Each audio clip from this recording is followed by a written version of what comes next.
ദൈവത്തിൻ്റെ കൃപ കൂടിയിരിക്കട്ടെ. ഇന്നത്തെ ചിന്തയ്ക്കായിട്ട് നമുക്ക് ഒരു വചനം വായിക്കാം. യോഹന്നാൻ എഴുതിയ സുവിശേഷം 20-ാം അധ്യായം 17-ാം വാക്യം. നമുക്കെല്ലാവർക്കും വളരെ സുപരിചിതമായ ഒരു വചനഭാഗമാണ്. യോഹന്നാൻ എഴുതിയ സുവിശേഷം 20-ാം അധ്യായം 17-ാം വാക്യം. യേശു അവളോട്, എന്നെ തുടരുത്, ഞാൻ ഇതുവരെ പിതാവിന്റെ അടുക്കൽ കയറിപ്പോയില്ല, എങ്കിലും നീ എന്റെ സഹോദരന്മാരുടെ അടുക്കൽ ചെന്ന് എന്റെ പിതാവും നിങ്ങളുടെ പിതാവും എന്റെ ദൈവവും നിങ്ങളുടെ ദൈവവുമായവന്റെ അടുക്കൽ ഞാൻ കയറിപ്പോകുന്നു എന്ന് അവരോട് പറക എന്ന് പറഞ്ഞു. മതി.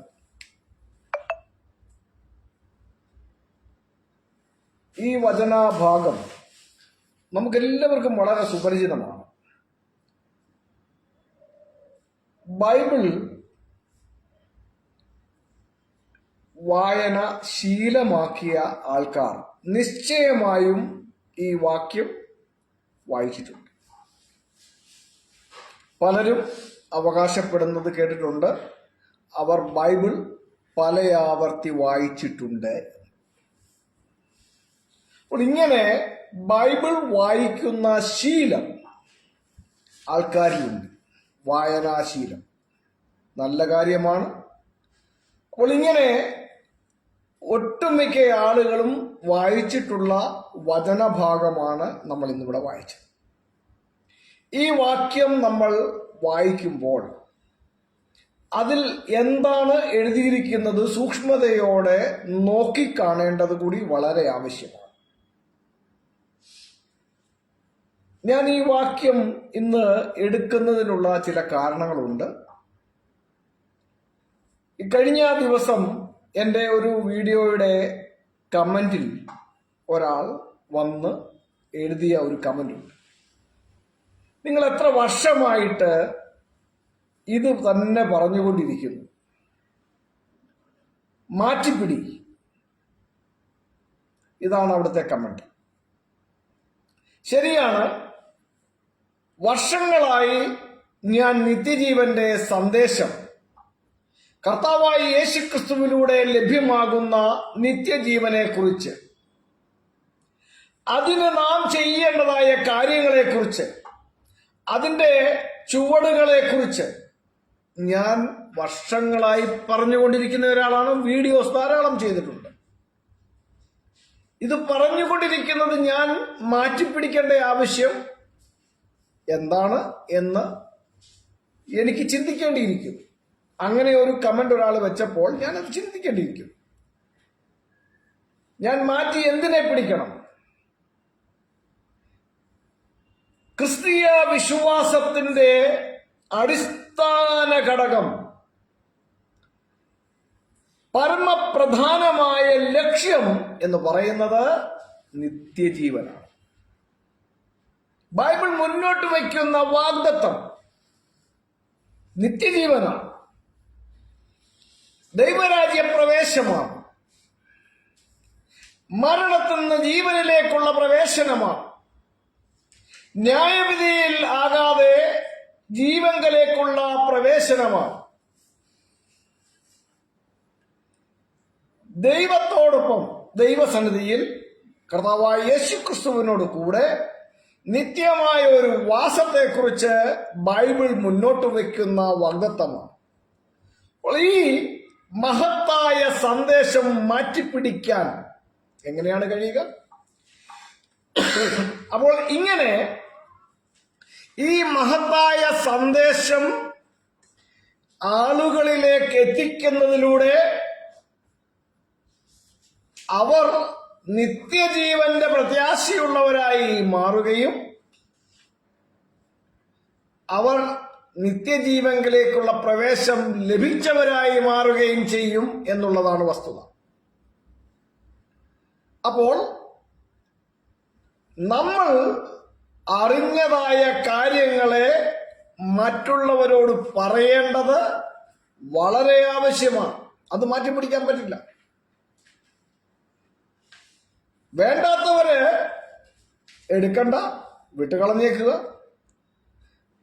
വർഷങ്ങൾ ചിലരൊക്കെ അവകാശപ്പെടുന്ന പോലെ 120 വർഷമെന്നൊന്നും ഞാൻ പറയുന്നില്ല. ദീർഘവർഷങ്ങൾ നീതിപ്രസംഗിയായ മോശയല്ല, നോഹ പ്രസംഗിച്ചു എന്ന് ബൈബിളിൽ എഴുതിയിട്ടുണ്ട്. അപ്പോൾ നീതിപ്രസംഗിയായ പിന്നെ മോശ വരുന്നു. നോഹ പ്രസംഗം നിർത്തിയോ? ആൾക്കാർ പരിഹസിച്ചിട്ടുണ്ടാകാം. അദ്ദേഹം പെട്ടകം പണിയുമ്പോൾ അദ്ദേഹത്തെ പരിഹസിച്ചിട്ടുണ്ടാകാം. അതുകൊണ്ട് അദ്ദേഹം പ്രസംഗം നിർത്തിയോ? അദ്ദേഹത്തിന് ജനങ്ങളോട് പറയാനുള്ള സന്ദേശം എന്താണ്?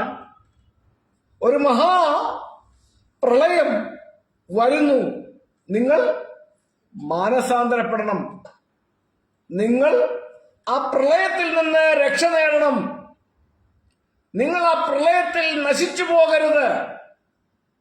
ഇത് ദൈവത്തിന്റെ പദ്ധതിയാണ്. ഇത് നോഹ പ്രസംഗിച്ചു കൊണ്ടേയിരിക്കുകയാണ്. കേൾക്കുന്നവർക്ക് തമാശയായി തോന്നാം, ഇത് കേട്ടും അടുത്തുവല്ലോ എന്ന് തോന്നാം. പക്ഷേ ആ സന്ദേശത്തെ ഉൾക്കൊണ്ടുകൊണ്ട് അതിനായി ചുവടുകൾ വെച്ചുകൊണ്ട് അതിനായി ഒരുങ്ങുന്ന ഒരുവനെ സംബന്ധിച്ച് ഇതിനി എത്ര പ്രാവശ്യം കേട്ടാലും ഒരു മടുപ്പുണ്ടാകില്ല. കാരണം എന്താണ്? അവന്റെ ഉള്ളിൽ ഈ പ്രത്യാശ ക്രിയ ചെയ്യുവാൻ തുടങ്ങി. അവന്റെ ഉള്ളിൽ ഈ പ്രത്യാശ അനുഭവമായി മാറുവാൻ തുടങ്ങി. അവൻ അതിനെ അനുഭവമാക്കുവാനുള്ള ചുവടുവയ്പ്പുകൾ തുടങ്ങി. അതിൻ്റെതായ ഓരോ സ്റ്റെപ്പും അവനെ സംബന്ധിച്ച് വിലപ്പെട്ട സന്ദേശമാണ്. അവന് നിർത്താൻ പറ്റുമോ? നിർത്താൻ പറ്റില്ല. അപ്പോൾ നോഹ പ്രസംഗിച്ചുകൊണ്ടേയിരുന്നു. അപ്പോൾ ചോദിക്കും, എത്ര പേരുണ്ട്? അല്പജനം, 8 പേരെ പെട്ടകത്തിൽ കയറാൻ ഉണ്ടായിരുന്നുള്ളൂ എന്ന് പത്രോസ് ശ്ലീഹ എഴുതി വച്ചിട്ടുണ്ട്.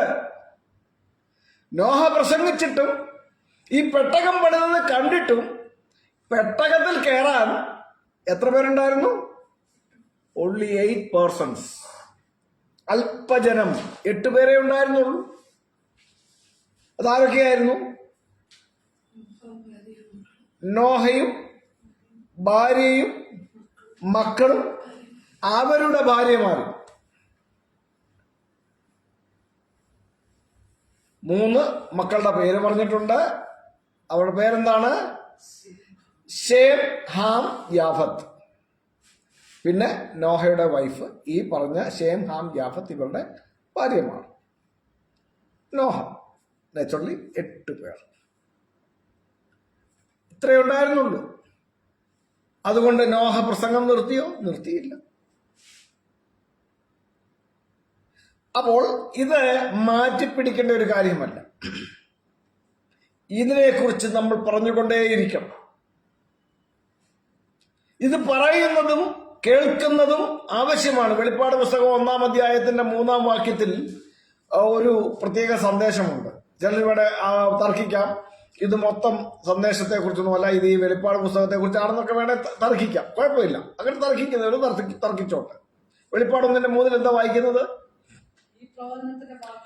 ഈ പ്രവചനത്തിന്റെ വാക്കുകളെ വായിച്ചു കേൾപ്പിക്കുന്നവനും കേൾക്കുന്നവരും അതിലെഴുതിയിരിക്കുന്നത് പ്രമാണിക്കുന്നവരും ഭാഗ്യവാന്മാർ. ആരൊക്കെയാണ്?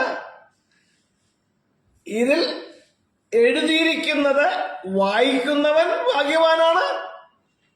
അവൻ വായിക്കുന്നത് കേൾക്കുന്നവൻ ഭാഗ്യവാനാകുന്നു. അതിനെ പ്രമാണിക്കുന്നവനും ഭാഗ്യവാനാകുന്നു. മനസ്സിലായോ? അതുകൊണ്ട് വായിക്കുന്നത് നിർത്തരുത്, അത് കേൾക്കുന്നത് നിർത്തരുത്, അത് പ്രമാണിക്കുന്നത് നിർത്തരുത്. നിങ്ങൾ വായിച്ചുകൊണ്ടേയിരിക്കുക, നിങ്ങൾ കേൾപ്പിച്ചുകൊണ്ടേയിരിക്കുക, നിങ്ങൾ പ്രമാണിച്ചുകൊണ്ടേയിരിക്കുക. വിട്ടുകളയരുത്. Keep on reading, make others listen, let all practise it. എല്ലാ ദിനവും നമ്മളിത് പറഞ്ഞുകൊണ്ടേയിരിക്കണം. ഒരവസരവും നഷ്ടമാക്കരുത്. അപ്പോൾ നമ്മൾ പറഞ്ഞുകൊണ്ടേയിരിക്കണം. ഇവിടെ കർത്താവായ യേശുക്രിസ്തു, നമ്മൾ വായിച്ച കുറിവാക്യത്തിൽ യേശുക്രിസ്തു പറഞ്ഞത് എന്താണ്? താൻ ഉയർത്തെഴുന്നേറ്റിരിക്കുന്നു എന്നതിന്റെ സന്ദേശം. അതിനുശേഷം താൻ എന്താണ് ചെയ്യാൻ പോകുന്നത് എന്ന സന്ദേശം തന്റെ ശിഷ്യന്മാരെ അറിയിക്കുവാനായി മഗ്ദലക്കാരത്തി മറിയത്തെ ഏൽപ്പിക്കുന്നതായ വചനഭാഗമാണ് നമ്മൾ വായിച്ചത്. എന്താണ് അവിടെ വായിച്ചത്? യേശു അവളോട്, എന്നെ തുടരുത്, ഞാൻ ഇതുവരെ പിതാവിന്റെ അടുക്കൽ കയറിപ്പോയിട്ടില്ല. എങ്കിലും നീ ചെന്ന് എന്റെ സഹോദരന്മാരോട് പറക, ഞാൻ നിങ്ങളുടെ പിതാവും എന്റെ പിതാവും നിങ്ങളുടെ ദൈവവും എന്റെ ദൈവവുമായവന്റെ അടുക്കലേക്ക് കയറിപ്പോകുന്നു. ഇത് വെറുതെ വായിച്ചു വിടരുത്. ഈ വചനത്തിൽ വളരെ കാതലായ സന്ദേശമുണ്ട്. ഈ വചനം വളരെ വ്യക്തമായി പഠിപ്പിക്കുന്ന ആദ്യത്തെ സ്റ്റെപ്പ്, യേശു മഗ്ദലക്കാരത്തി മറിയോട് പറയുന്നത്, ഞാൻ ഇതുവരെ എന്റെ പിതാവിന്റെ അടുക്കൽ കയറിപ്പോയിട്ടില്ല. അവിടെ നിന്ന് എന്താണ് മനസ്സിലാക്കുന്നത്? യേശുവിന് ഒരു പിതാവുണ്ട്. ആ പിതാവിന്റെ അടുക്കലേക്ക് യേശുവിന് എത്തണമെങ്കിൽ മുകളിലേക്ക് കയറിപ്പോകേണ്ടിയിരിക്കുന്നു. കയറിപ്പോകുക എന്ന് പറഞ്ഞാൽ എങ്ങോട്ടാണ്? അസെൻഡിങ് എന്ന് പറഞ്ഞാൽ എങ്ങോട്ടാണ്? മുകളിലേക്കാണ്. ഹിന്ദിയിൽ നമ്മൾ വായിക്കുമ്പം അഭി തക് മേരാ പിതാ കെ പാസ് ഊപ്പർ നഹി ഗയാ,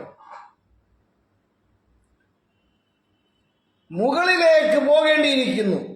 പലരുടെയും അധ്യാപനം യേശുക്രിസ്തു തന്നെയാണ് പിതാവ്, വേറൊരു പിതാവില്ല എന്നാണ്. ഈ വചനം അവരുടെ തലയ്ക്കിട്ടടിച്ചുകൊണ്ട് പറയുകയാണ്, യേശുവിനൊരു പിതാവുണ്ട്. അവിടെ തീർന്നില്ല. ആ പിതാവിന്റെ അടുക്കൽ എത്തണമെങ്കിൽ യേശുവിന് ഉയരത്തിലേക്ക് കയറിപ്പോകേണ്ടിയിരിക്കുന്നു. ബൈബിൾ വളരെ സുവ്യക്തമായി പഠിപ്പിക്കുന്ന കാര്യമാണ്.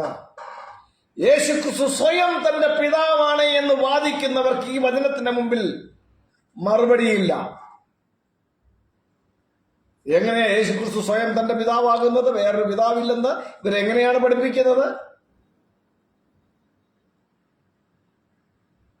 അപ്പോൾ ഈ യേശുവിന് തന്റെ പിതാവിന്റെ അടുക്കലേക്ക് എത്തണമെങ്കിൽ മുകളിലേക്ക് കയറിപ്പോകേണ്ടിയിരിക്കുന്നു. യേശുവിന് ഒരു പിതാവുണ്ട് എന്നുള്ള സന്ദേശം ആ വചനത്തിൽ വളരെ കൃത്യമാണ്.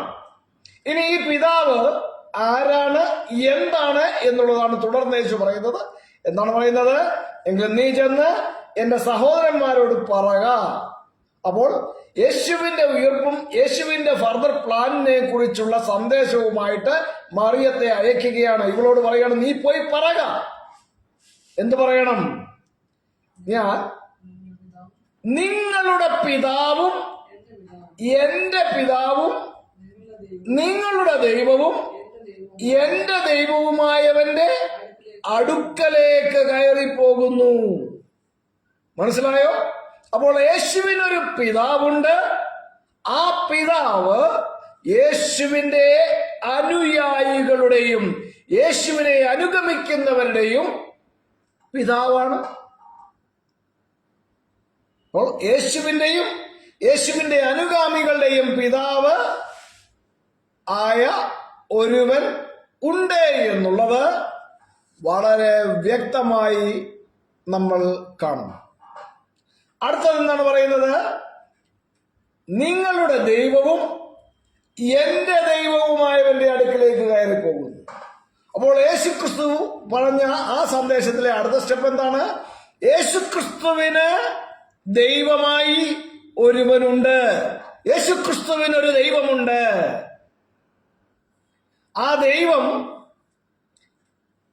യേശുക്രിസ്തുവിന്റെ അനുയായികളുടെയും ദൈവമാണ്. വേറെ ആരെയെങ്കിലും ദൈവമായിട്ട് യേശുക്രിസ്തു മുന്നോട്ട് പറഞ്ഞു കൊടുത്തിട്ടുണ്ടോ? യേശുക്രിസ്തുവിന്റെ അനുയായികൾക്ക് അഥവാ യേശുവിന്റെ ശിഷ്യന്മാർക്ക് ദൈവമായി ഒരുവനുണ്ട്. അവൻ യേശുക്രിസ്തുവിന്റെയും ദൈവമാണ്.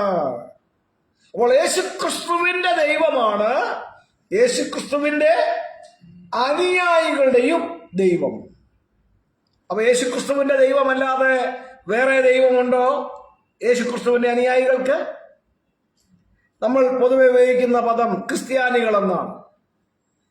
ക്രിസ്ത്യാനികൾക്ക് ഒരു ദൈവമുണ്ട്, അത് യേശുക്രിസ്തുവിന്റെയും ദൈവമാണ്, അത് യേശുക്രിസ്തുവിന്റെ പിതാവാണ്. ആ പിതാവ് യേശുക്രിസ്തുവിന്റെ അനുയായികളുടെയും പിതാവാണ്. അപ്പോൾ ക്രിസ്ത്യാനികൾ എന്ന് പേര് കിട്ടിയതിനെ കുറിച്ച് നമ്മൾ അപ്പോസ്തല പ്രവൃത്തികളുടെ പുസ്തകം 11-ാം അധ്യായത്തിന്റെ 26-ാം വാക്യത്തിൽ വായിക്കുന്നുണ്ട്. Book of Acts chapter 11 verse 26. നമ്മളവിടെ വായിക്കുന്നത് എന്താണ്? ക്രിസ്ത്യാനികൾ എന്നുള്ള പേര് ആർക്ക് എപ്പോൾ ഉണ്ടായി എന്നുള്ളത്, എവിടെ വെച്ചുണ്ടായി എന്നുള്ളത് നമ്മൾ വായിക്കുന്നുണ്ട്. അപ്പൊ ക്രിസ്ത്യാനി എന്ന് പറഞ്ഞാൽ എന്താണെന്ന് പലർക്കും അറിയത്തില്ല. യേശുക്രിസ്തു ദൈവമല്ല എന്ന് പറയുന്നവരെ ക്രിസ്ത്യാനിയല്ല എന്ന് പറയും. യേശുക്രിസ്തു ദൈവമല്ലെന്ന് നമ്മളാരും പറയാറില്ല. ഞാൻ പറയാറില്ല യേശുക്രിസ്തു ദൈവമല്ല. യേശുക്രിസ്തു അല്ല ദൈവം എന്ന് ഞാൻ പറയാറുണ്ട്. യേശുക്രിസ്തു അല്ല ദൈവം എന്ന് ഞാൻ പറയാറുണ്ട്. യേശുക്രിസ്തു ദൈവമല്ലെന്നോ മോശ ദൈവമല്ലെന്നോ മറ്റൊരാൾ ദൈവമല്ലെന്നോ പറയേണ്ട ആവശ്യം എനിക്കില്ല എന്നുള്ളതാണ് എന്റെ നിലപാട്. അപ്പം അപ്പോസ്തല പ്രവൃത്തി 11:26 വായിച്ചേ. സംവത്സരം മുഴുവനും സഭായോഗങ്ങൾ കൂടുകയും ബഹുജനത്തെ ഉപദേശിക്കുകയും ചെയ്തു. ആദ്യം അന്ത്യോക്യയിൽ വെച്ച് ശിഷ്യന്മാർക്ക് ക്രിസ്ത്യാനികളെന്ന് പേരുണ്ടായി. എന്താ ക്രിസ്ത്യാനി എന്ന് പറഞ്ഞപ്പോ ആരാണ്? ക്രിസ്തുവിന്റെ ശിഷ്യന്മാർക്കാണ് ക്രിസ്ത്യാനികൾ എന്ന് പേരായത്. ക്രിസ്ത്യാനോസ് എന്ന ഗ്രീക്ക് പദമാണ് അവിടെ ഉപയോഗിച്ചിരിക്കുന്നത്. ക്രിസ്ത്യാനോസ്, അതാണ് നമ്മൾ ഇംഗ്ലീഷിൽ ക്രിസ്ത്യൻ എന്നും മലയാളത്തിൽ ക്രിസ്ത്യാനികൾ എന്നും ഒക്കെ പറയുന്നത്. ക്രിസ്ത്യാനോസ്, ക്രിസ്തുവിന്റെ ശിഷ്യന്മാർ, ക്രിസ്തുവിന്റെ അനുയായികൾക്ക് ആണ് ക്രിസ്ത്യാനികൾ എന്ന് പേരായത്. അപ്പോൾ ക്രിസ്ത്യാനികൾക്ക് ദൈവം ആരാണ്? ആരാണ് ക്രിസ്ത്യാനികളുടെ ദൈവം? അവൻ യേശുക്രിസ്തുവിന്റെയും ദൈവമാണ്. അതല്ലാതെ ക്രിസ്ത്യാനികളുടെ ദൈവം യേശുക്രിസ്തു അല്ല. ക്രിസ്ത്യാനികളുടെ ദൈവം യേശുക്രിസ്തു അല്ല. ക്രിസ്ത്യാനികളുടെ ദൈവം യേശുക്രിസ്തുവിന്റെയും ദൈവമാണ്. അത് യേശുക്രിസ്തുവിന്റെയും പിതാവാണ്. അപ്പോൾ യേശുക്രിസ്തു അല്ല ക്രിസ്ത്യാനികളുടെ ദൈവം. അതുകൊണ്ട് തന്നെ ആരെങ്കിലും യേശുക്രിസ്തു അല്ലാതെ മറ്റൊരു ദൈവമില്ല എന്ന് പറഞ്ഞാൽ അവൻ ക്രിസ്ത്യാനിയല്ല. യേശുക്രിസ്തു അല്ലാതെ മറ്റൊരു ദൈവമില്ല എന്ന് പറയുന്നവൻ ചെയ്യുന്നത് എന്താണെന്നറിയാമോ? അവൻ പിതാവെന്ന ദൈവത്തെ നിഷേധിക്കുകയാണ്. അങ്ങനൊരു ദൈവമേ ഇല്ല എന്ന ബ്ലാസ്ഫമി ആണ് പഠിപ്പിക്കുന്നത്. ഞാൻ പലപ്പോഴും ഷെയർ ചെയ്തിട്ടുള്ള ഒരു വീഡിയോ ആണ്. ഇന്ത്യ പെന്തക്കോസ്റ്റ് ദൈവസഭ അഥവാ IPC എന്ന് പറയുന്ന സംഘടനയുടെ കൊല്ലം ജില്ലയിൽ കൊട്ടാരക്കര വിലങ്ങറ എന്ന് പറയുന്ന സ്ഥലത്ത് നടന്ന ഒരു കൺവെൻഷനിൽ ഒരു ജനപ്രിയ പ്രസംഗകനായ പാസ്റ്റർ യേശു മാത്രം ദൈവം, യേശുക്രിസ്തു അല്ലാതെ മറ്റൊരു ദൈവമില്ല എന്ന് മൈക്കിലൂടെ ഉച്ചത്തിൽ വിളിച്ചു പറയുന്ന വീഡിയോ. ഇത് കേട്ടിട്ട് അദ്ദേഹത്തിന്റെ പിന്നിലിരിക്കുന്ന പാസ്റ്റർമാർ ഹല്ലേലൂയ എന്ന് ഉച്ചത്തിൽ പറയുകയും ചെയ്യും. അപ്പൊ ഈ പറഞ്ഞ പ്രസംഗകന് യേശുക്രിസ്തു അല്ലാതെ മറ്റൊരു ദൈവമില്ല എന്ന് പറഞ്ഞാൽ യേശുക്രിസ്തുവിന്റെ പിതാവ് എന്ന് പറയുന്ന ഒരു ദൈവമേ ഇല്ല എന്ന് അദ്ദേഹം നിഷേധിച്ചു കഴിഞ്ഞു. അതിന് ആമേൻ പറഞ്ഞുകൊണ്ട് പിന്നിൽ നിറഞ്ഞിരിക്കുന്ന പാസ്റ്റർമാരെന്താ ചെയ്യുന്നത്? അവരും എഗ്രി ചെയ്യുകയാണ് യേശു മാത്രം ദൈവം, യേശുക്രിസ്തു അല്ലാതെ മറ്റൊരു ദൈവമില്ല. ഇത് ഇന്ത്യ പെന്തക്കോസ്റ്റ് ദൈവസഭ എന്ന് പറയുന്ന IPC എന്ന് പറയുന്ന സംഘടനയുടെ കൺവെൻഷൻ വേദിയിലാണ് നടന്നത്. ഇതുപോലെ ഈ പറഞ്ഞ പ്രസംഗകൻ തന്നെ റാന്നിയിൽ WME എന്ന് പറയുന്ന ഒരു പെന്തക്കോസ്റ്റ് പ്രസ്ഥാനമുണ്ട്. പാസ്റ്റർ CS മാത്യു ഒക്കെ അതിന്റെ ഭാഗമായിരുന്നു. അദ്ദേഹം ഒക്കെയായിരുന്നു. വിദേശ സഭയാണ് WME എന്ന് പറയുന്നത്, വേൾഡ് മിഷൻ പാർട്ടീസ്. അതിന്റെ ജനറൽ കൺവെൻഷന്റെ സ്റ്റേജിലും ഈ പറഞ്ഞ പ്രസംഗകൻ തന്നെ അതുപോലെ വിളിച്ചു പറയുന്നുണ്ട്, യേശു മാത്രം ദൈവം, യേശുക്രിസ്തു അല്ലാതെ മറ്റൊരു ദൈവമില്ല. അപ്പോൾ ഇങ്ങനെ പ്രസംഗിക്കുന്ന സമൂഹങ്ങൾ നമ്മുടെ ഇടയിലുണ്ട്. ഇവരെ ക്രിസ്ത്യാനികളെന്ന് പറയുവാൻ കഴിയുമോ? ക്രിസ്തു പഠിപ്പിച്ചതിന് വിപരീതമായ സന്ദേശം പഠിപ്പിക്കുന്ന ആളുകൾ ഏത് വീക്ഷണകോണിൽ കൂടിയാണ് ക്രിസ്ത്യാനിയാകുന്നത്? അവർക്കുള്ള പേര് എതിർ ക്രിസ്തുക്കൾ എന്നാണ്. കാരണം എന്താണ്? They teach something against the teachings of Christ. They are anti Christ. ക്രിസ്തു വിരോധി എന്നാണ് അതിന് മലയാളത്തിൽ പറയുന്നത്. അല്ലെങ്കിൽ ക്രിസ്തുവിന്റെ എതിരായി പഠിപ്പിക്കുന്നവർ, അതിനാണ് എതിർ ക്രിസ്തു എന്ന് പറയുന്നത്. ക്രിസ്തു പഠിപ്പിച്ചതിന് എതിരായി പഠിപ്പിക്കുന്നവരെ എതിർ ക്രിസ്തുക്കൾ എന്നാണ് വിശേഷിപ്പിക്കുക. ഇംഗ്ലീഷിൽ അതിന് ആന്റി ക്രൈസ്റ്റ്, ക്രിസ്തു വിരോധി എന്നതിനെ മലയാളത്തിൽ ട്രാൻസ്ലേറ്റ് ചെയ്യുക. ക്രിസ്തു പഠിപ്പിച്ചതിന് വിപരീതമായി പഠിപ്പിക്കുക. അങ്ങനെയുള്ളവരെ കുറിച്ച് യോഹന്നാൻ അപ്പോസ്തലൻ പറയുന്ന ഒരു വചനമുണ്ട്. 2 യോഹന്നാൻ 9-10 വാക്യങ്ങളിൽ അത് കാണുന്നുണ്ട്. Second John's second epistle verse 9.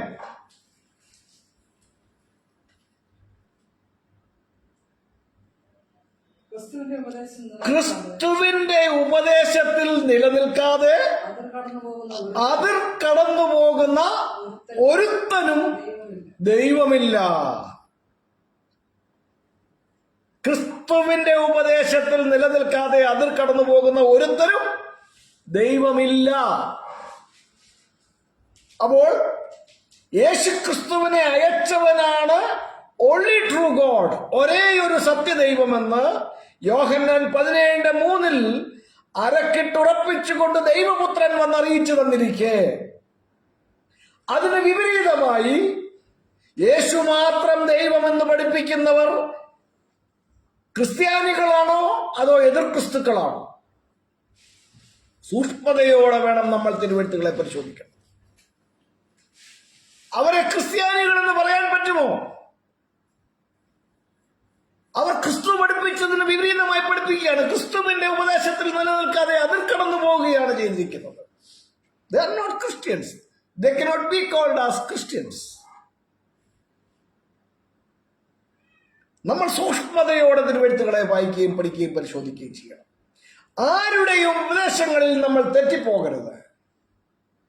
ആരെന്തു പഠിപ്പിച്ചാലും അത് അങ്ങനെ തന്നെ ബൈബിൾ പഠിപ്പിക്കുന്നുണ്ടോ എന്ന് നമ്മൾ സൂക്ഷ്മതയോടെ പരിശോധിക്കുകയും പഠിക്കുകയും ചെയ്യേണ്ടത് ആവശ്യമാണ്. ക്രിസ്തുവിന്റെ ഉപദേശത്തിൽ നിലനിൽക്കാതെ അതിൽ കടന്നു പോകുന്ന ഒരുത്തനും ദൈവമില്ല. ക്രിസ്തുവിന്റെ ഉപദേശത്തിൽ നിൽക്കുന്നവന് പിതാവുമുണ്ട് പുത്രനുമുണ്ട്. അങ്ങനെയാണ് അവിടെ എഴുതിയിരിക്കുന്നത്. ക്രിസ്തുവിന്റെ ഉപദേശത്തിൽ നിൽക്കുന്നവന് പിതാവുമുണ്ട് പുത്രനുമുണ്ട്. അതിന്റെ അതിൽ കടന്നു പോകുന്ന, അതിൽ നിലനിൽക്കാതെ അതിൽ കടന്നു പോകുന്നവന് ദൈവമില്ല. അപ്പോൾ യേശു മാത്രം ദൈവം, യേശു ക്രിസ്തു അല്ലാതെ മറ്റൊരു ദൈവമില്ല എന്ന് പഠിപ്പിക്കുന്നവൻ ദൈവമില്ലാത്തവനാണ്. അവൻ ദൈവമില്ലാത്തവനാണ്. ഇത് ബൈബിളിന്റെ ഭാഷ്യമാണ്. ഇത് ബൈബിളിന്റെ ടീച്ചിങ് ആണ്. അങ്ങനെയുള്ളവർക്ക് അവകാശവാദങ്ങൾ ധാരാളം പറയാനുണ്ടാകും. മത്തായിയുടെ സുവിശേഷം 7-ാം അധ്യായം 21-22 വാക്യങ്ങൾ അതിനെ ഉറപ്പിക്കുകയാണ് ചെയ്യുന്നത്. മത്തായി എഴുതിയ സുവിശേഷം 7-ാം അധ്യായം 21-22 വാക്യങ്ങൾ. അവിടെ നമ്മൾ വായിക്കുന്നത് എന്താണ്? എന്നോട് കർത്താവേ കർത്താവേ എന്ന് പറയുന്നവൻ ഏവനുമല്ല, സ്വർഗസ്ഥനായ എന്റെ പിതാവിന്റെ ഇഷ്ടം ചെയ്യുന്നവനത്രേ സ്വർഗരാജ്യത്തിൽ പ്രവേശിക്കുന്നത്. അടുത്ത വാക്യം, കർത്താവേ കർത്താവേ നിന്റെ നാമത്തിൽ ഞങ്ങൾ പ്രവചിച്ചു, നിന്റെ നാമത്തിൽ ഭൂതങ്ങളെ പുറത്താക്കി, നിന്റെ നാമത്തിൽ വളരെ വീര്യപ്രവൃത്തികൾ ചെയ്തില്ലയോ എന്ന് പലരും അന്നാളിൽ എന്നോട് പറയും. അന്നു ഞാൻ അവരോട് ഞാൻ ഒരു നാളും നിങ്ങളെ അറിഞ്ഞിട്ടില്ല, പ്രവർത്തിക്കുന്നവരെ എന്നെ വിട്ടുപോകുവീനെന്ന് തീർത്തു പറയും. there is no change at all. തീർത്തു പറയും. മനസ്സിലായോ? ക്രിസ്തുവിന്റെ ഉപദേശത്തിൽ നിലനിൽക്കാതെ അതിർ കടന്നുപോയവർ കർത്താവേ കർത്താവേ, ഞങ്ങൾ നിന്റെ നാമത്തിൽ പ്രവചിച്ചു, ഞങ്ങൾ നിന്റെ നാമത്തിൽ ഭൂതങ്ങളെ പുറത്താക്കി, ഞങ്ങൾ നിന്റെ നാമത്തിൽ വീര്യപ്രവൃത്തികൾ ചെയ്തു, ഞങ്ങൾ നിന്റെ നാമത്തിൽ അത് ചെയ്തു, ഇത് ചെയ്തു, ഞങ്ങൾ നിന്നെ ദൈവമാക്കി, ഞങ്ങൾ നിന്നെ ഉയർത്തി പൊക്കി എന്നൊക്കെ പറഞ്ഞുകൊണ്ട് അവകാശവാദങ്ങൾ കൊണ്ടുവരുന്നവരോട് യേശു ക്രിസ്തു പറയുന്നത്, അവരോട് ഞാൻ തീർത്തു പറയും, അധർമ്മം പ്രവർത്തിക്കുന്ന ഏവരുമേ എന്നെ വിട്ടുപോകുവിൻ, ഞാൻ ഒരു നാളും നിങ്ങളെ അറിഞ്ഞിട്ടില്ല. ക്രിസ്തുവിന്റെ ഉപദേശത്തിൽ നിലനിൽക്കാതെ അതിർ കടന്നുപോയ ഒരുത്തനും ദൈവമില്ല. ക്രിസ്തുവിന്റെ ഉപദേശത്തിൽ നിലനിൽക്കാതെ അതിർ കടന്നുപോയവൻ ക്രിസ്ത്യാനി അല്ല.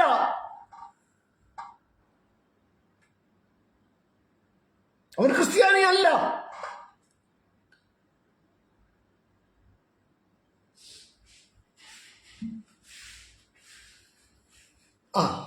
അപ്പോൾ കർത്താവായ യേശു ക്രിസ്തുവിന്റെ ദൗത്യം താൻ തന്റെ ശിഷ്യരെ ഏൽപ്പിക്കുകയാണ്. നിങ്ങൾ സാക്ഷികളാകണം.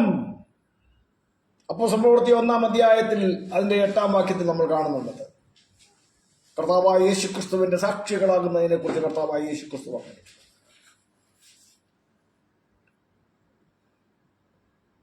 അവിടെ എന്താണ് അപ്പോസ്തലന്മാർ രേഖപ്പെടുത്തിയിരിക്കുന്നത്? അപ്പോസ്തല പ്രവൃത്തി 1-8.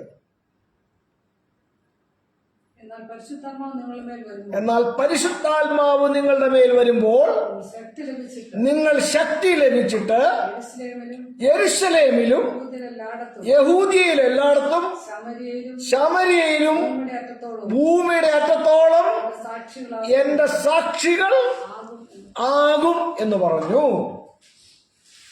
യേശുവിന്റെ ശിഷ്യന്മാർ ഇക്കാര്യം രേഖപ്പെടുത്തിയിരിക്കുകയാണ്. മത്തായിയുടെ സുവിശേഷം 28-ാം അധ്യായത്തിന്റെ 19 വാക്യഭാഗങ്ങളിൽ അവിടെ യേശു തന്റെ ശിഷ്യന്മാരെ നിയോഗിക്കുന്നതിനെ കുറിച്ച് നമുക്ക് കാണാം. Go ye therefore and preach, teach all nations. ആകയാൽ നിങ്ങൾ പുറപ്പെട്ട് സകല ജാതികളോടും സുവിശേഷം അറിയിക്കണം. Make them disciples. Go ye therefore and teach all nations. അടുത്ത സ്റ്റെപ്പാണ് ആ പഠിപ്പിച്ചവരെ ബാപ്റ്റിസം കൊടുക്കണമെന്നുള്ളത്. Baptising them in the name of the Father and of the Son and of the Holy Ghost, teaching them to observe whatsoever I have commanded you. നിങ്ങൾ പുറപ്പെട്ട് ലോകത്തുള്ള സകല ജനതകളെയും ശിഷ്യരാക്കുവീൻ, അവരെ പിതാവിന്റെയും പുത്രന്റെയും പരിശുദ്ധാത്മാവിന്റെയും നാമത്തിൽ സ്നാനം കഴിപ്പിക്കണം. പ്രമാണിപ്പാൻ തക്കവണ്ണം ഞാൻ നിങ്ങളോട് ഉപദേശിച്ചതൊക്കെയും പ്രമാണിപ്പാൻ തക്കവണ്ണം അവരെ പഠിപ്പിക്കണം. ഇത് യേശുക്രിസ്തു നിയോഗിച്ചതാണ്. നാം സാക്ഷികളാകേണ്ടത് ആവശ്യമാണ്. നാം അറിഞ്ഞ സത്യങ്ങളെ കുറിച്ച് യാതൊരു മടിയും കൂടാതെ മടുപ്പ് കൂടാതെ പറഞ്ഞുകൊണ്ടേയിരിക്കണം. നിർത്തരുത്. നിങ്ങൾ സത്യം പറയുന്നതിനെ പരിഹസിക്കുവാനും നിങ്ങളെ നിരുത്സാഹപ്പെടുത്തുവാനും ആളുകൾ ഉണ്ടാകും. അതൊക്കെ കണ്ടിട്ട് നിങ്ങൾ ഭയപ്പെടരുത്, നിങ്ങൾ ലജ്ജിച്ചു പോകരുത്, നിങ്ങൾക്ക് നാണം തോന്നരുത്. സത്യം പറഞ്ഞുകൊണ്ടേയിരിക്കണം, സത്യം പറഞ്ഞുകൊണ്ടേയിരിക്കണം. യേശുക്രിസ്തു പഠിപ്പിച്ച സന്ദേശങ്ങളെ, അവൻ പഠിപ്പിച്ച സത്യങ്ങളെ പറഞ്ഞുകൊണ്ടേയിരിക്കണം. യേശുക്രിസ്തുവിനൊരു പിതാവുണ്ട്. അവൻ യേശുക്രിസ്തുവിന്റെയും യേശുക്രിസ്തുവിന്റെ ശിഷ്യന്മാരുടെയും പിതാവാണ്. യേശുക്രിസ്തുവിനൊരു ദൈവമുണ്ട്. അവനാണ് യേശുക്രിസ്തുവിന്റെ ശിഷ്യന്മാരുടെയും ദൈവം. ഈ ഒരുവനെ കുറിച്ചല്ലാതെ തന്റെ അനുയായികൾക്ക് ദൈവമായി യേശുക്രിസ്തു ഒരുത്തനെയും പരിചയപ്പെടുത്തിയിട്ടില്ല. യേശുക്രിസ്തുവിന്റെ അനുയായികൾക്ക് ദൈവമായി യേശുവിന്റെ ശിഷ്യന്മാർ യേശുക്രിസ്തുവിന്റെ പിതാവെന്ന ഒരേ ഒരുവനെ അല്ലാതെ മറ്റൊരുത്തനെയും പരിചയപ്പെടുത്തിയിട്ടില്ല.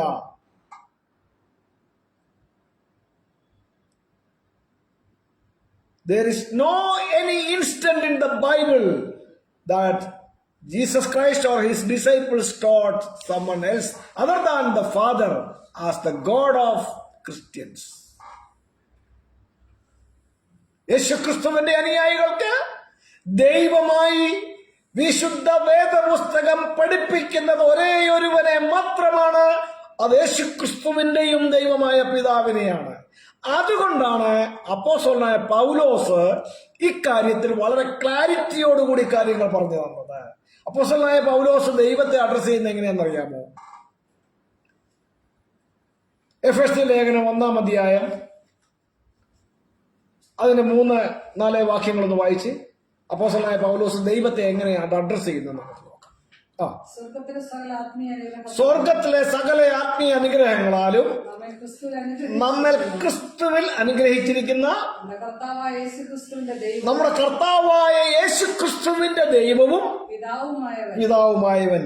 പൗലോസ് തന്റെ ദൈവത്തെ എങ്ങനെയാണ് അഡ്രസ് ചെയ്യുന്നത്? അവൻ കർത്താവായ യേശുക്രിസ്തുവിന്റെ ദൈവവും പിതാവുമാണ്. അപ്പൊ പൗലോസിന്റെ ദൈവം ആരാണ്? പൗലോസിന്റെ ദൈവം ആരാണ്? അവൻ കർത്താവായ യേശുക്രിസ്തുവിന്റെ ദൈവവും പിതാവുമാണ്. എഫെസ്യ ലേഖനം 1-ാം അധ്യായത്തിന്റെ തന്നെ 17-ാം വാക്യം ഒന്ന് വായിച്ച 17-18 വാക്യങ്ങൾ. നിങ്ങൾക്ക് വേണ്ടി ഇടപെടാതെ സ്തോത്രം ചെയ്യുകയിൽ എന്റെ പ്രാർത്ഥനയിൽ നിങ്ങളെ ഓർത്തുകൊണ്ട് നമ്മുടെ കർത്താവായ യേശുക്രിസ്തുവിന്റെ ദൈവവും മഹത്വമുള്ള പിതാവുമായവൻ. അപ്പൊ പൗലോസ് വീണ്ടും അഡ്രസ് ചെയ്യുന്നത്, ദൈവത്തെ അഡ്രസ് ചെയ്യുന്നത് എന്താണ്? കർത്താവായ യേശുക്രിസ്തുവിനെയാണോ ദൈവമെന്ന് പൗലോസ് അഡ്രസ് ചെയ്യുന്നത്? അല്ല, പിന്നെ ആരെയാണ്? കർത്താവായ യേശുക്രിസ്തുവിന്റെ ദൈവവും പിതാവുമായവനെയാണ് ദൈവമെന്ന് പൗലോസ് അഡ്രസ് ചെയ്തിരിക്കുന്നത്. 2 Corinthians chapter 1 verse 3 ഒന്ന് വായിച്ച്. ഇനി ഒരുപാട് വാക്യങ്ങളുണ്ട്. 2 Corinthians 2 കൊരിന്ത്യർ 1-ാം അധ്യായത്തിന്റെ 3-ാം വാക്യം. മനസ്സലിവുള്ള പിതാവും സർവാശ്വാസവും നൽകുന്ന ദൈവമായി നമ്മുടെ കർത്താവായ യേശുക്രിസ്തുവിന്റെ പിതാവായ ദൈവം വാഴ്ത്തപ്പെട്ടവൻ. അപ്പൊ പൗലോസിന്റെ ദൈവം ആരാണ്? കർത്താവായ യേശുക്രിസ്തുവിന്റെ പിതാവായ ദൈവം, കർത്താവായ യേശുക്രിസ്തുവിന്റെ ദൈവമായ പിതാവ്. ഇനി പത്രോസ്ലീഹയും പറഞ്ഞിട്ടുണ്ട് ഇതേ കാര്യം. 2 പത്രോസ് 3 അതോ 1 പത്രോസ് 3 ഒന്ന് റെഫറൻസ് നോക്കിക്കോട്ടെ. പത്രോസ്ലീഹയും ഇതേ കാര്യം പറഞ്ഞിട്ടുണ്ട്.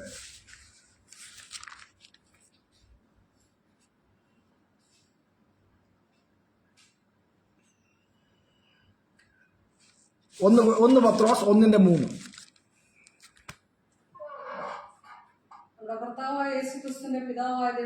നമ്മുടെ കർത്താവായ യേശുക്രിസ്തുവിന്റെ പിതാവായ ദൈവത്തിന് സ്തോത്രം. പത്രോസ്ലീഹയും പറഞ്ഞിട്ടുണ്ട്. 1 പത്രോസ് 1:3. ഇങ്ങനെ യേശുക്രിസ്തുവിന്റെ ശിഷ്യന്മാർ യേശുക്രിസ്തുവിന്റെ ദൈവമായ പിതാവിനെ അല്ലാതെ മറ്റൊരുത്തനെയും ദൈവമായി യേശുക്രിസ്തുവിന്റെ അനുയായികൾക്ക് ഇൻട്രൊഡ്യൂസ് ചെയ്തിട്ടില്ല. പൗലോസ്ലീഹ പറയുന്നത് ദൈവം ഒരുവൻ, 2 പേരും 3 പേരുമാണ് ദൈവമെന്നൊന്നും പൗലോസ്ലീഹ പഠിപ്പിച്ചിട്ടില്ല. എവിടെയാണ് ദൈവം ഒരുവൻ എന്ന് പൗലോസ്ലീഹ പറഞ്ഞത്? 1 തിമോത്തി chapter 2 verse 5. 1 തിമോത്തിയോസ് 2:5.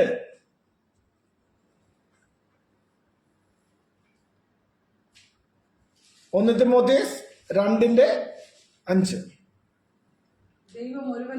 ദൈവം ഒരുവനല്ലോ. എത്ര പേരാണ് ദൈവം എന്നാ പറഞ്ഞത്? ഒരുവൻ. No chance for 2 or 3. ഒരുവൻ എന്ന് പറഞ്ഞാൽ ഒരുവനേ ഉള്ളൂ. ദൈവം ഒരുവൻ. ഇനി അടുത്ത തുടർന്ന് വായിക്കുന്നത് എന്താണ്?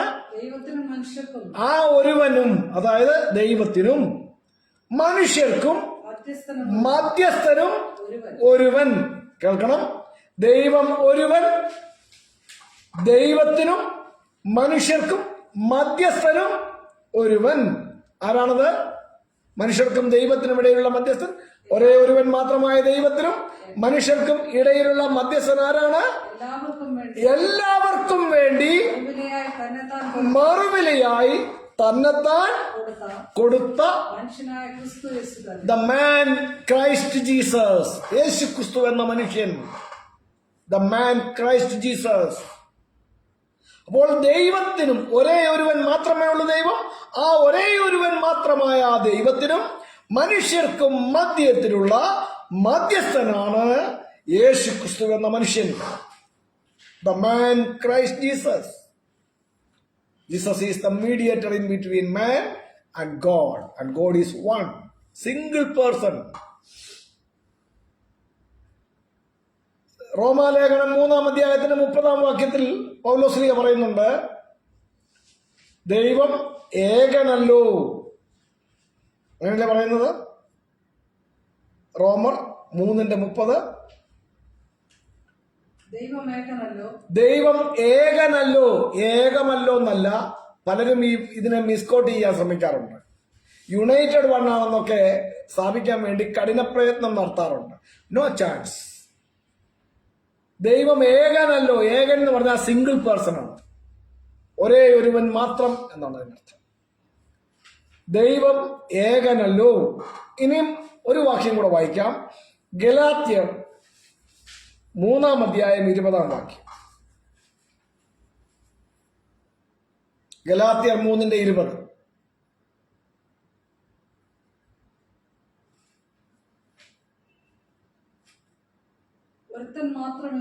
ഒരുത്തൻ മാത്രമെങ്കിൽ മധ്യസ്ഥൻ വേണ്ടി വരികയില്ല. ദൈവമോ ഒരുത്തൻ മാത്രം. അപ്പൊ ഈ ഒരുത്തൻ മാത്രമെങ്കിൽ മധ്യസ്ഥൻ വേണ്ടി വരികയില്ല. ഇത് ഇംഗ്ലീഷ് വായിക്കുമ്പോൾ ഇച്ചിരി ഡിഫറൻസ് ഉണ്ട്. മുളന്ന് വായിച്ചേ. Now the mediator does not mediate for one only. അപ്പൊ അതായത് ഒരാൾ മാത്രമേ ഉള്ളെങ്കിൽ ഇടനിലക്കാരന്റെ ആവശ്യമില്ല, മീഡിയേറ്ററുടെ ആവശ്യമില്ല. ഒരാൾക്ക് മധ്യസ്ഥൻ ഉണ്ടാകത്തില്ല. ദൈവം ഒരുവനേ ഉള്ളൂ.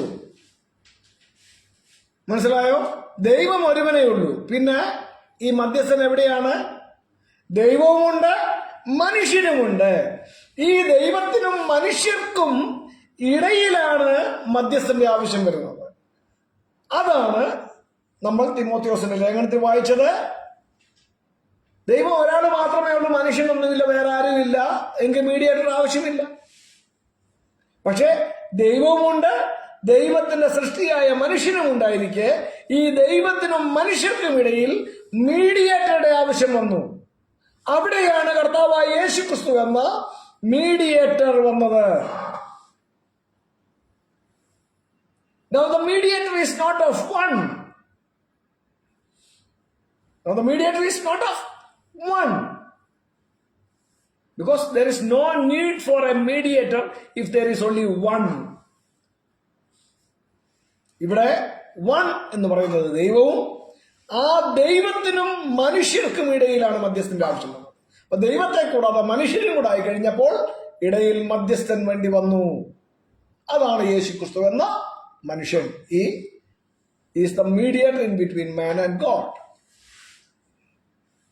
അപ്പോൾ ദൈവമോ ഒരുത്തൻ മാത്രം. അങ്ങനെയല്ലേ വായിച്ചത്? ഒരുത്തൻ മാത്രം. പൗലോസ്ലീഹായെ പിടിച്ച് ഇടയ്ക്കിടാൻ നോക്കല്ലേ. അദ്ദേഹത്തിന്റെ ഏതെങ്കിലും ലേഖനത്തിലെ ഏതെങ്കിലും വാക്യത്തെ തെറ്റായി പരിഭാഷപ്പെടുത്തിയിരിക്കുന്നതിനെ ആശ്രയിച്ചുകൊണ്ട് ചിലരൊക്കെ യേശുക്രിസ്തു മഹാദൈവമാണെന്നൊക്കെ അവകാശം നടത്താറുണ്ട്. ശരിയാണ്. ഈ സത്യവേദ പുസ്തകത്തിൽ അങ്ങനെയാണ് ട്രാൻസ്ലേഷൻ കാണുന്നത്. എവിടാണെന്നറിയാമോ? തീത്തോസിന്റെ എഴുതിയ ലേഖനം 2-ാം അധ്യായം 12-ാം വാക്യം സത്യവേദ പുസ്തകത്തിൽ നമ്മൾ നോക്കുമ്പോൾ മഹാദൈവവും നമ്മുടെ രക്ഷിതാവുമായ യേശു ക്രിസ്തുവിന്റെ മഹത്വകരമായ പ്രത്യക്ഷതയ്ക്കായി കാത്തുകൊണ്ടുവന്നാണ് സത്യവേദ പുസ്തകത്തിലെ പരിഭാഷ. ഇത് പലരും എടുത്തുകൊണ്ട് വരാറുമുണ്ട്.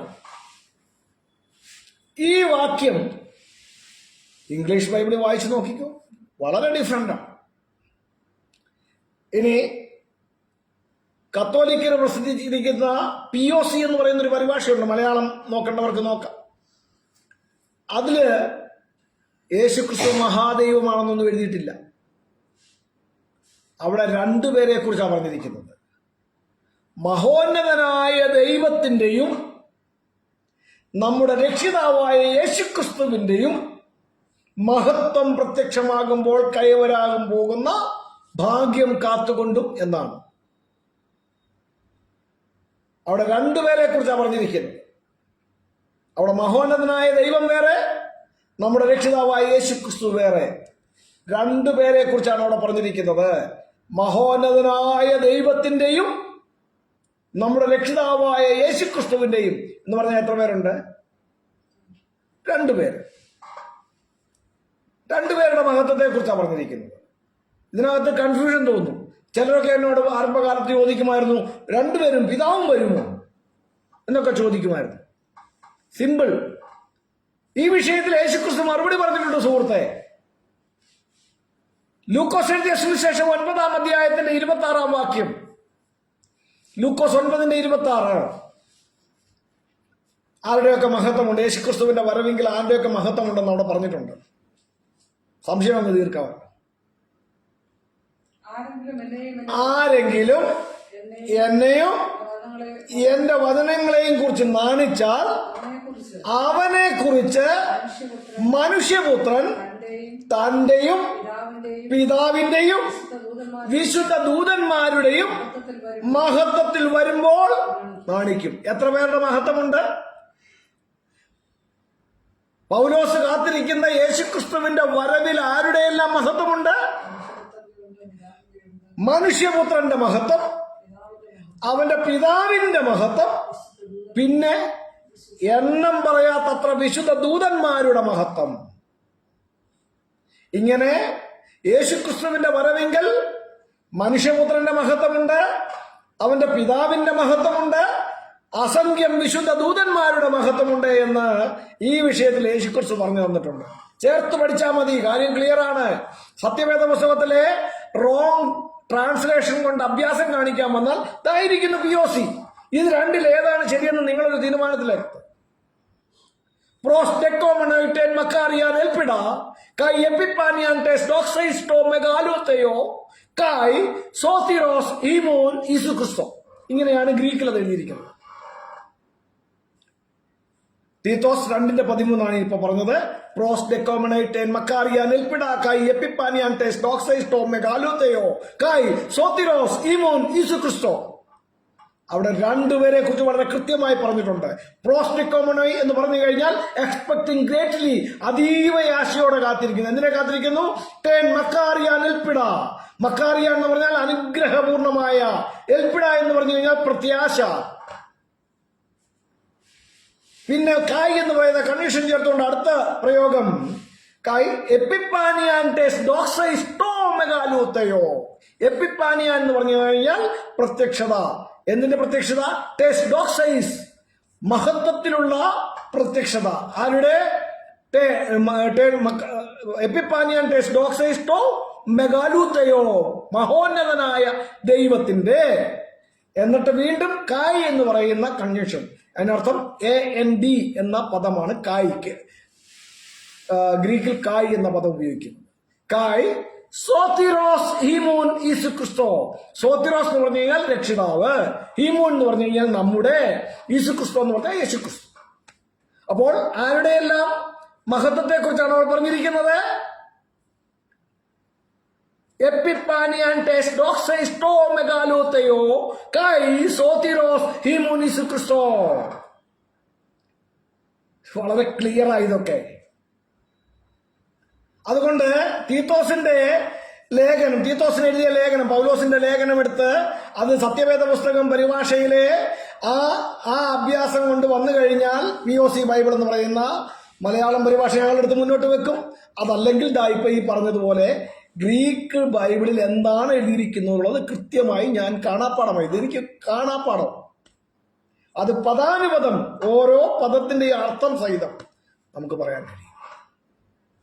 അതുകൊണ്ട് അതിനൊന്നും പോകാതെ തന്നെ തീത്തോസിന് എഴുതിയ ലേഖനത്തിൽ പറഞ്ഞിരിക്കുന്നത് രണ്ടുപേരെ കുറിച്ചാണ് എന്നുള്ളത്.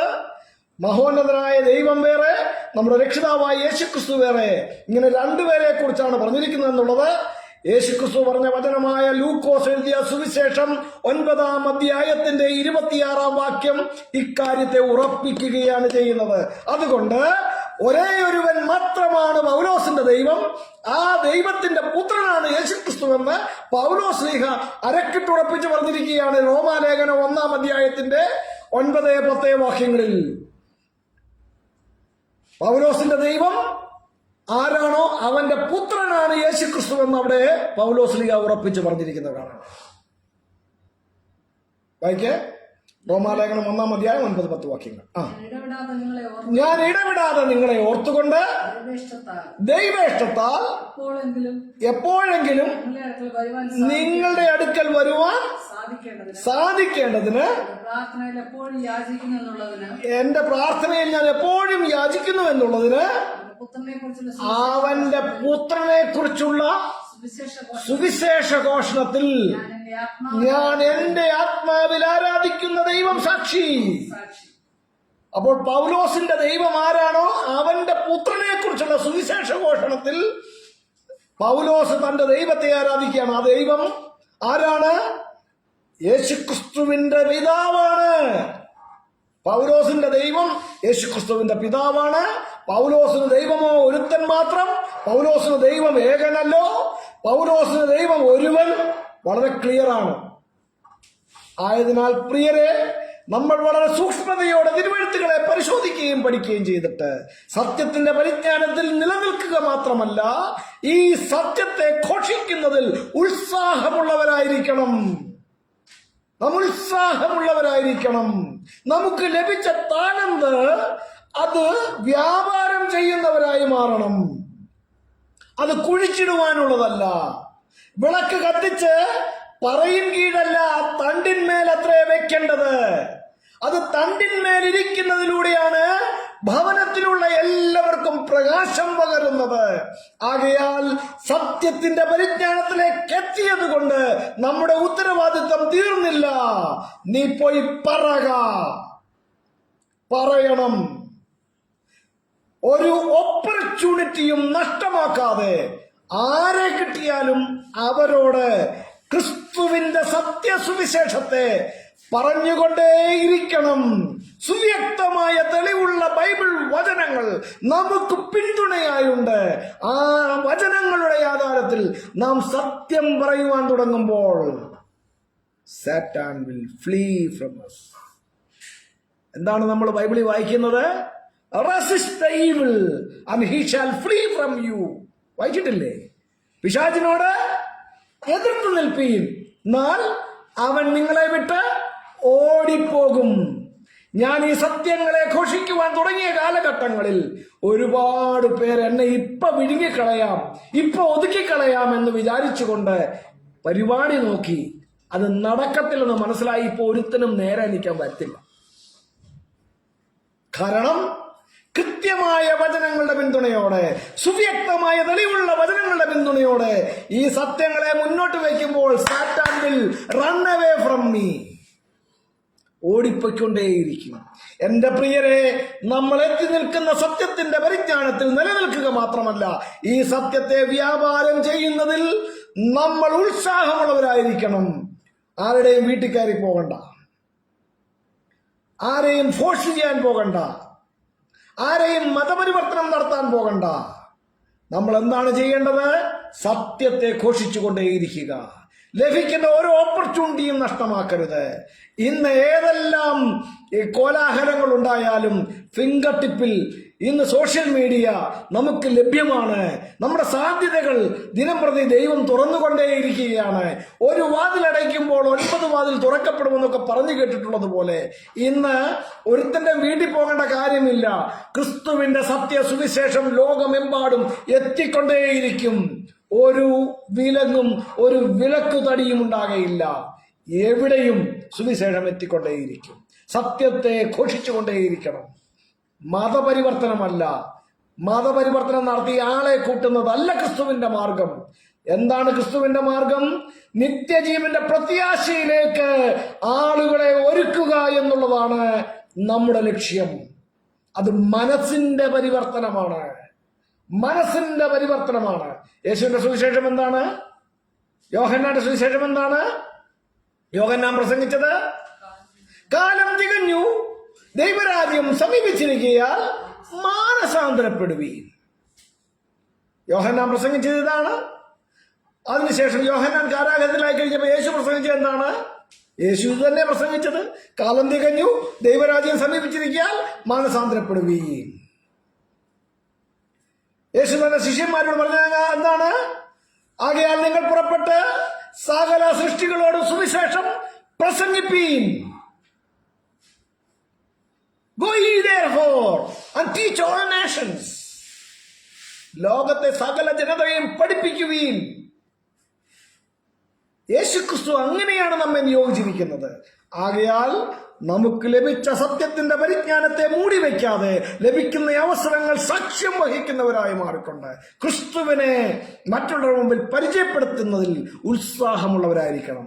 ക്രിസ്തുവിനെ പരിചയപ്പെടുത്തുമ്പം മറ്റുള്ള ചിലർ കാണിക്കുന്നത് പോലെ യേശു മാത്രം ദൈവം, യേശു അല്ലാതെ മറ്റൊരു ദൈവമില്ല എന്ന് ബോഷ്ക്ക് പറയാനല്ല. യേശു നിന്നെ സൗഖ്യമാക്കും, യേശു നിന്നെ അത് ചെയ്യും, ഇത് ചെയ്യും, നിനക്ക് അത് തരും, ഇത് ചെയ്യുന്നവരെന്ന് വാഗ്ദത്തങ്ങളല്ല. നിത്യജീവന്റെ പ്രത്യാശയാണ് കർത്താവായ യേശുക്രിസ്തു മുന്നോട്ട് വെച്ച വാഗ്ദത്തം. ആ നിത്യജീവന്റെ സന്ദേശം, യേശുക്രിസ്തുവിലൂടെ ലഭ്യമാകുന്ന നിത്യജീവന്റെ സന്ദേശമാണ് നമ്മൾ പങ്കുവെക്കേണ്ടത്. യേശു ജീവനുള്ള ദൈവത്തിന്റെ പുത്രനായ ക്രിസ്തു എന്ന സത്യം ജനങ്ങളെ പഠിപ്പിക്കുന്നതിൽ നിങ്ങൾ ഒരു മടിയും കാണിക്കരുത്. അല്ലാതെ ചിലരെ യേശു മാത്രം ദൈവം എന്ന് പറഞ്ഞുകൊണ്ട് യേശുവിന്റെ ദൈവമായ പിതാവിനെ അങ്ങനെ ഒരു ദൈവമേ ഇല്ല എന്നാക്കിക്കൊണ്ട് പഠിപ്പിക്കുന്ന ഭോഷ്ക്ക് പറയുന്ന സമൂഹത്തോട് കൂട്ടായ്മ വേണ്ട. യേശുക്രിസ്തുവിലൂടെ ലഭ്യമാകുന്ന നിത്യജീവൻ, യേശുക്രിസ്തുവിന്റെ ദൈവമായ പിതാവാണ് ഒരേ ഒരു സത്യദൈവം എന്ന സത്യം മറച്ചുവെക്കാതെ മുന്നോട്ട് വെക്കണം. യേശുവിനെ പിടിച്ച് ദൈവമാക്കാൻ യേശുക്രിസ്തു പഠിപ്പിച്ചിട്ടില്ല. യേശുവിനെ പിടിച്ച് ദൈവമാക്കുവാൻ യേശുവിന്റെ ശിഷ്യന്മാർ പഠിപ്പിച്ചിട്ടില്ല. യേശുവിനെ പിടിച്ച് ദൈവമാക്കുവാൻ ബൈബിൾ പഠിപ്പിക്കുന്നില്ല. ആകയാൽ എന്റെ പ്രിയരെ, നമ്മൾ സത്യത്തെ തമസ്കരിക്കുന്നവർക്ക് കൂട്ടായ്മ കാണിക്കരുത്. നമ്മൾ സത്യത്തെ പ്രഘോഷിക്കുന്നവരായി മാറണം. യേശുക്രിസ്തു പഠിപ്പിച്ച സത്യങ്ങളെ ഘോഷിച്ചുകൊണ്ട് യേശുക്രിസ്തുവിന്റെ സാക്ഷികളായി നിലനിൽക്കുവാൻ നമുക്ക് ഓരോരുത്തർക്കും കഴിയണം. ബെയർ വിറ്റ്നസ്, യേശുവിന്റെ സാക്ഷികളാകുകയും. Stay blessed. God bless you. കേൾക്കപ്പെട്ട വചനങ്ങളുടെ മുമ്പിൽ നമുക്ക് നമ്മെ തന്നെ സമർപ്പിക്കാം. നമ്മുടെ